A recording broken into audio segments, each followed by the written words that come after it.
Hello guys welcome back to our channel. நான் தான் உங்கள் பேரு. நாம இன்னைக்கு இதில் பார்க்க போகிறது இப்போ நெட்ஃப்ளிக்ஸில் தமிழ் டப்பிங்கோட அவைலபிளாக இருக்கிற ஒரு ஹிந்தி ஃபேண்டசி அட்வென்ச்சர் ட்ராமா தான் Chhota Bheem the curse of the Damyaan. இந்த படம் எப்படி இருக்குது அப்படிங்கிறத அந்த உள்ள பார்க்க போகிறோம். ஸோ இந்த படம் தேட்டர்ஸில் ரிலீஸ் ஆன படம் தான். ஆனால் தேட்டர்ஸில் வந்து தமிழ் டப்பிங்கில் இல்லை.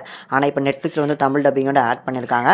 இந்த படம் வந்து இந்த மாதிரி சோட்டா பீமோட அந்த லைவ் ஆக்ஷனாக எடுக்கப்பட்ட ஒரு படம்னே சொல்லலாம். ஆனால் அந்த லைவ் ஆக்ஷனும் முழுசாக வந்து பார்த்தீங்கன்னா கம்ப்ளீட்டாக டீட்டெயிலிங் ஒர்க்லாம் பண்ணியிருக்காங்களான்னு கேட்டிங்கன்னா என்னை பொறுத்தளவுக்கு ஒரு 50-50 தான் பண்ணியிருக்காங்க.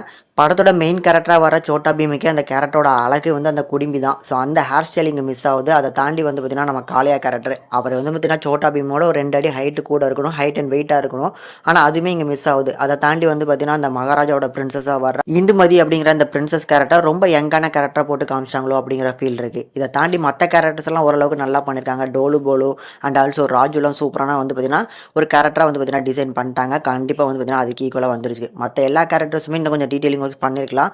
அண்ட் ஆல்சோ வந்து விஎஃப்எக்ஸ் மூலமாக காட்டின அந்த குரங்கு இருக்கட்டும் அண்ட் ஆல்சோ வந்து பார்த்தீங்கன்னா தம்யான், இந்த ரெண்டுமே அவங்களோட எடுத்துக்கிட்ட ப்ரொடக்ஷன் வேலைக்கு எடுத்த அவுட்புட் தான் கொடுத்த மாதிரி இருக்குது. இன்னும் கொஞ்சம் டீட்டெயிலிங்காக பண்ணியிருக்கலாம். பட் எனிவேஸ் இந்த படத்தை பார்க்கக்கூடிய audience major of the audience எப்படி இருப்பாங்கன்னா சைல்டு ஆடியன்ஸாக தான் இருப்பாங்க. ஸோ அவங்களுக்கு கவர் பண்ணதுக்கு இந்த அவுட்புட் போதும்னு நினச்சிட்டாங்களோ என்னமோ. அண்ட் இப்போ ஸ்டோரியோட கதை என்ன அப்படிங்கிறத பார்க்கலாம். தம்யான் அப்படிங்கிற மாம்பெரும் வில்லன். ஸோ இவன் வந்து சாபம் பெற்று பாலைவனத்தில் வந்து பார்த்தீங்கன்னா தஞ்சம் அடைஞ்சு கிடக்கிறான். ஸோ இவன் சாபம் இப்போ போக போகுது அப்படின்னாலும் இவன் கம்ப்ளீட்டாக வெளியே வர்றதுக்கு தூய்மையான மனம் கொண்ட அண்ட் ஆல்சோ வந்து பார்த்தீங்கன்னா மாம்பெரும் வீரனால் மட்டும்தான் இவனை வந்து முழுமையாக வெளிக்கொண்டு வர முடியும்.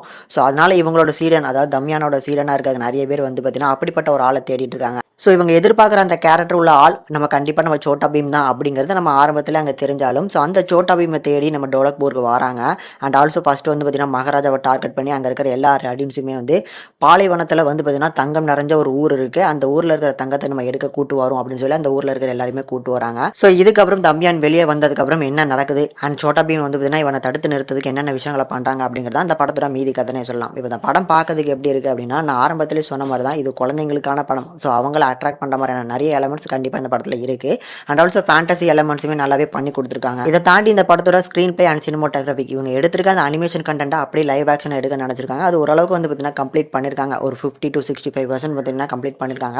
அதனால் பெரிய லெவலில் போரிங் ஆகாது. ஒரு வேளை நீங்கள் வந்து அடல்ட் ஆடியன்ஸ் பார்க்குறீங்க அப்படின்னா உங்களுக்கு இந்த கிரிப்பிங்கான ஸ்க்ரீன் பிளே எல்லாம் கண்டிப்பாக ஃபீல் ஆகாது. ஸோ சைல்டுக்கு வந்து பார்த்தீங்கன்னா கண்டிப்பாக வந்து பார்த்து என்ஜாய் பண்ணுற மாதிரியான நிறைய எலமெண்ட்ஸ் ஃபேண்டசி ஒர்க்கு இருக்குது.